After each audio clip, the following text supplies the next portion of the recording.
Hello everyone, Vic here with another video. Happy early Friday 13th. Today I'm ranking the top 10 death scenes in the Friday 13th series. What's a horror franchise without amazing death scenes? We've seen them all: Halloween, Scream, Nightmare on Elm Street. The lifeblood of these series usually are the death scenes. Friday 13th, one of the best franchises for death scenes. Good old Jason going around the woods, killing people in the most creative ways possible, sometimes in Manhattan, sometimes in space, sometimes not even in. Sometimes it's a copycat killer named Roy Burns or even his mother. Let's rank them all. Top 10 Friday 13th death scenes. Let's talk about it.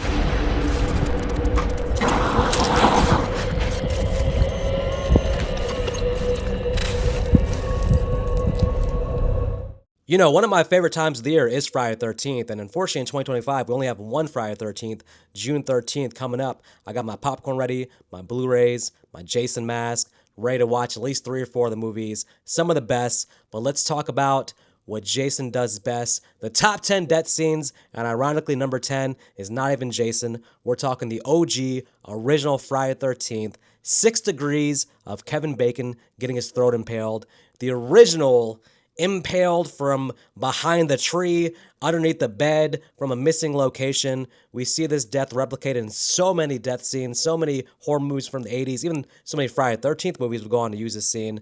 But Kevin Bacon laying in the bed, listen, there's nothing worse than laying in your bed, relaxing, chilling, having nice dreams, thinking about what you're gonna do tomorrow, what you're gonna have for dinner, and then a damn thing comes up and stabs you right through the throat, ending all of your existence. This is what happened to poor Kevin Bacon in the original Friday 13th. But the real star of this scene, not Kevin Bacon, not whoever was underneath the bed, whether that be Jason or whether that was Mrs. Voorhees or Miss Voorhees.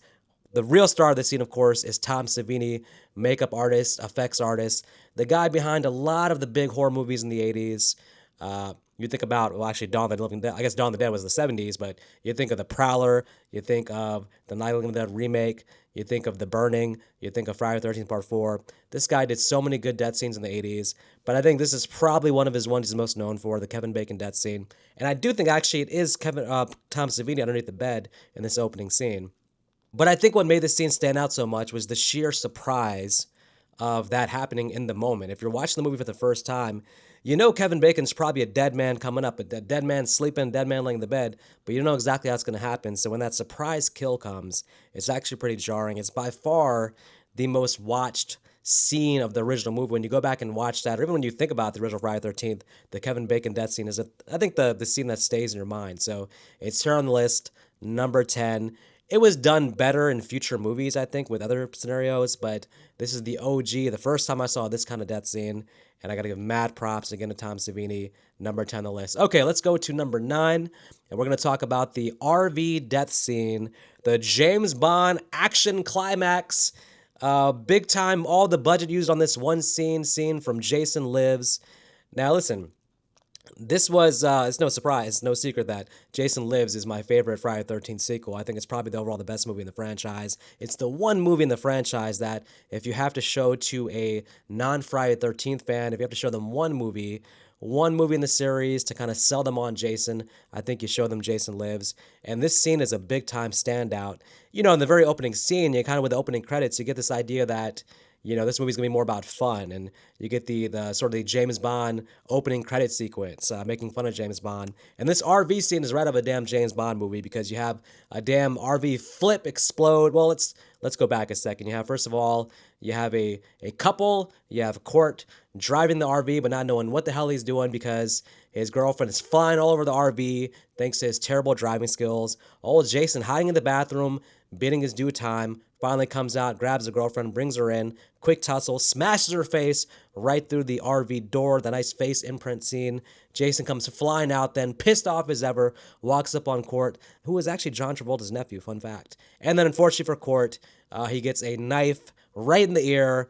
Old Jason C.J. Graham having a little tool belt, pulls out the handy knife there and ends Court. But look, the scene could have ended right there and a bit of fun scene. The fact that then the RV crashes, explodes, top pops open, Jason stands on top of the RV, iconic scene, smoky background, full moon night background, Jason iconically on top of the RV. Listen, it's just a fun setup, a fun scene. It's one of those Jason action scenes before Jason X where we got some action, but love this scene a lot. It's number 9. Let's go to number 8.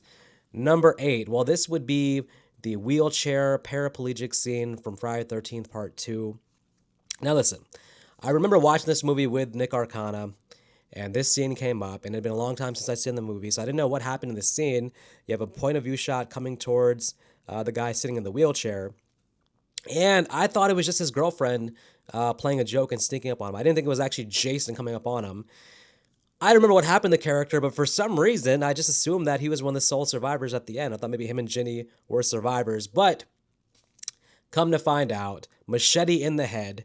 And look, that's cruel enough. That's pretty much, that's evil, but the end of the scene, for some reason, they had to add the extra oomph of the wheelchair going backwards down a flight of set of stairs, rainy stairs, wheelchair slowly comes down, and then you fade to the fade out. Listen, I don't know. This scene's so over the top. I don't know how to react to this. Machete to the head, down a damn flight of set of stairs is probably the worst way to go out.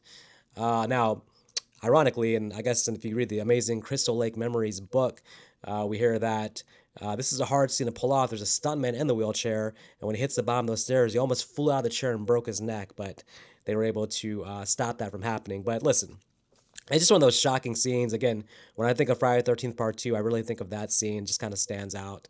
Number 7, let's go to Jason X. Jason, who has been in hibernation for a very long time, frozen.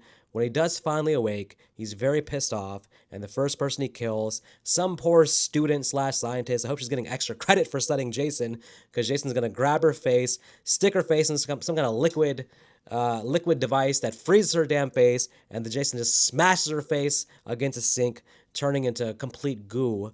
Listen, Jason X, for all its faults, does have some very fun sequences. This is a very fun death scene.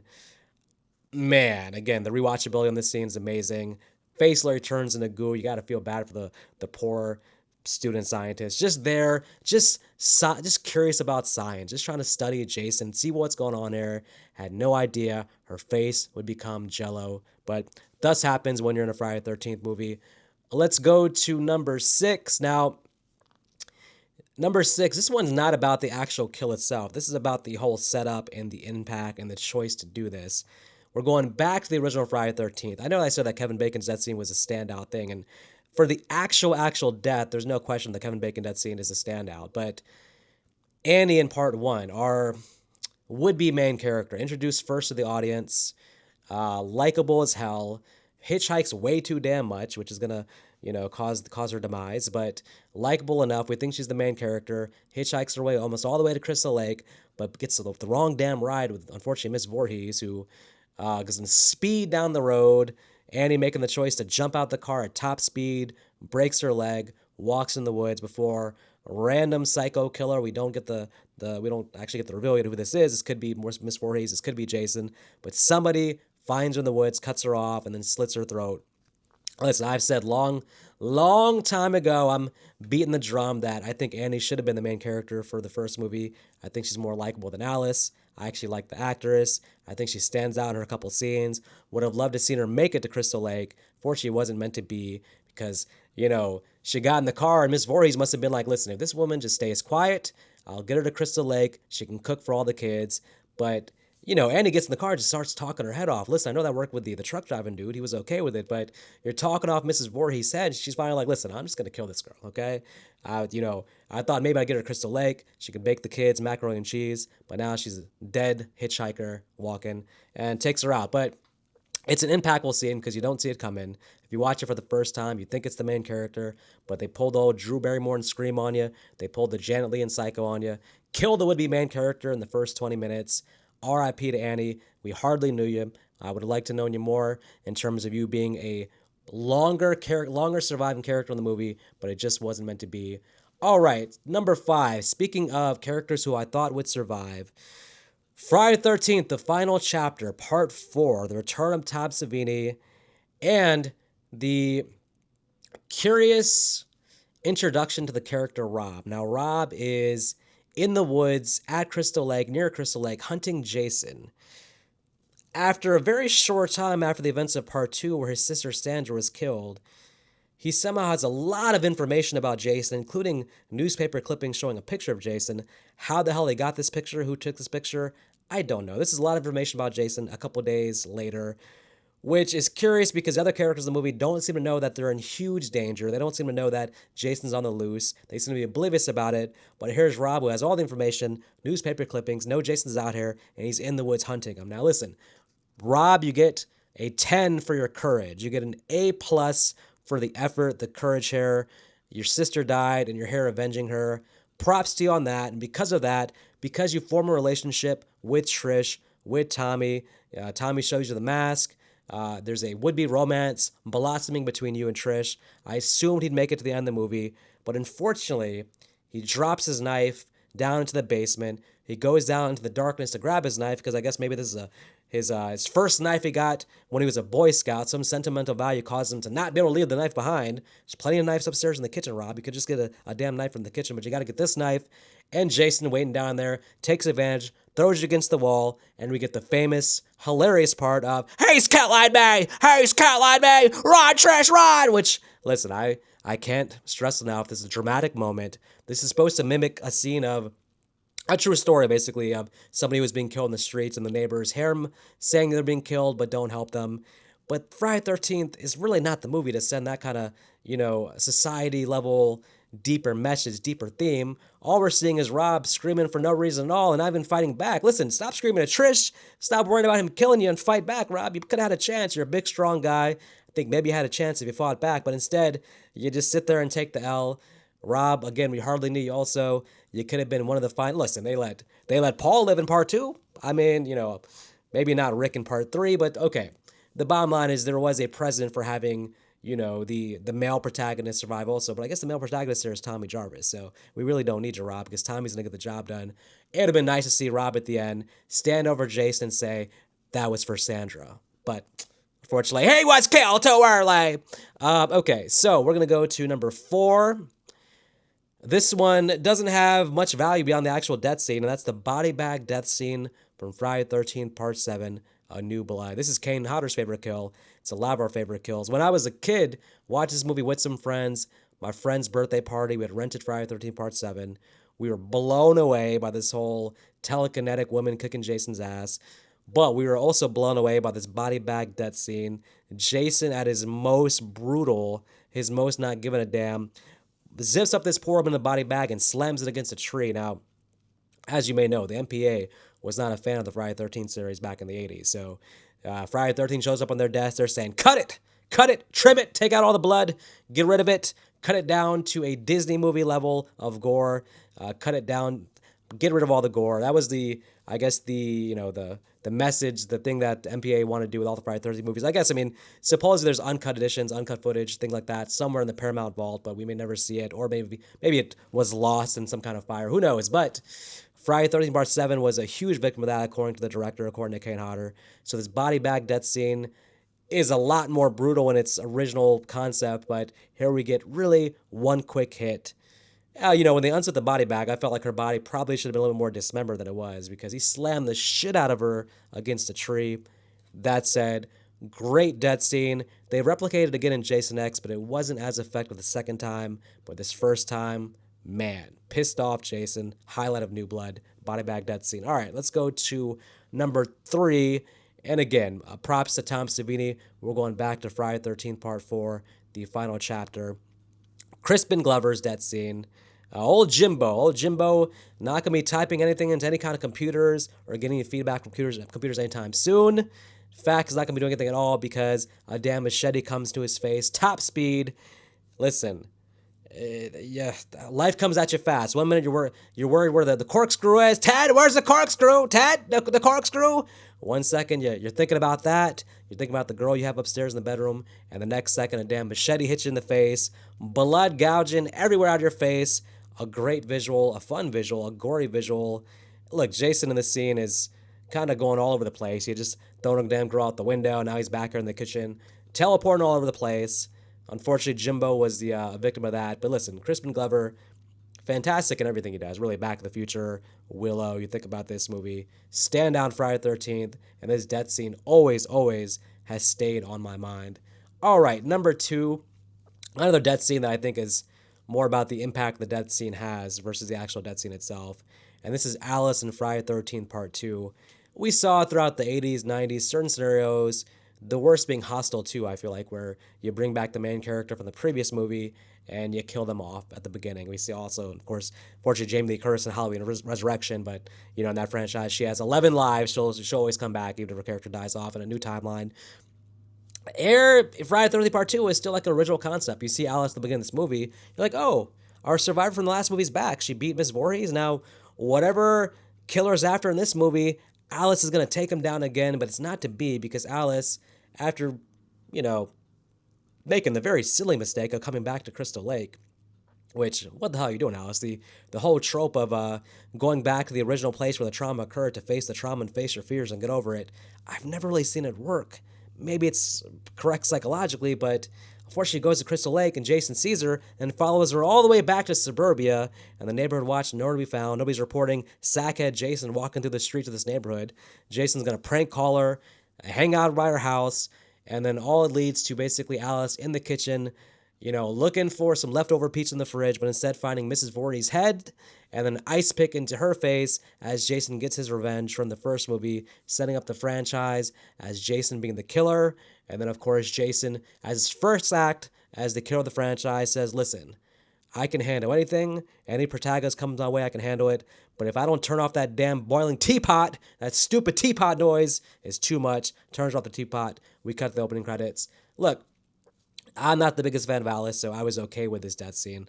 A lot of fans feel an emotional connection towards Alice, which I did not. But I understand the sentiment. I understand that, hey, we would have loved to seen Alice continue on, be the Tommy Jarvis before Tommy Jarvis.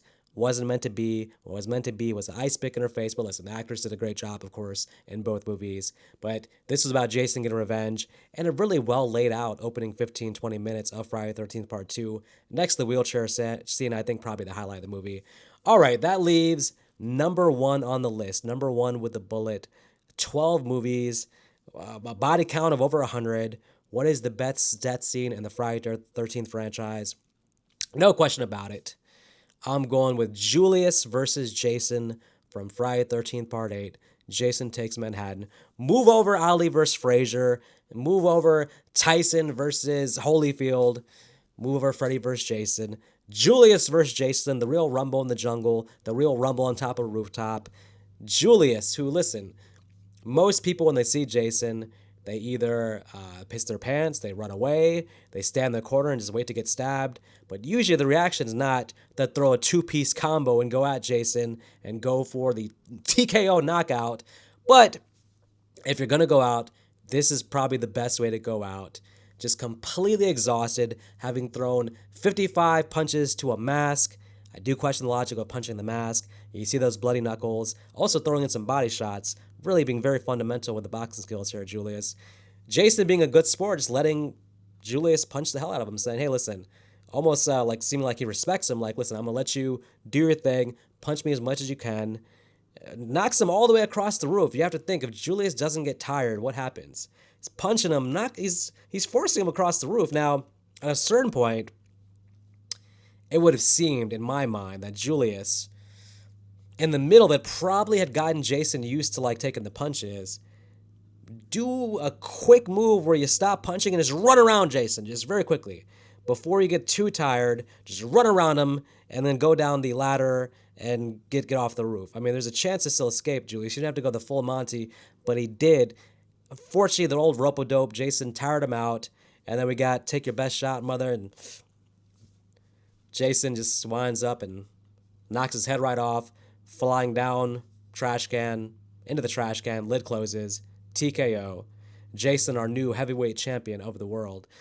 Listen, it's the most rewatchable scene from Jason Takes Manhattan. It is a very, very popular scene.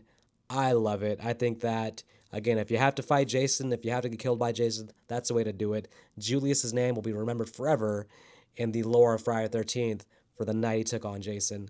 Well, listen, that is the top 10 death scenes in my opinion. Of course, this is all very subjective. There's been like 75 death scenes, so you can go throughout the movies, make your list. Let me know in the comments what is your favorite death scene in the franchise. And if you like the video, please subscribe and hit the like button. And listen, Friday the 13th is coming up. Make sure you have a great Friday the 13th.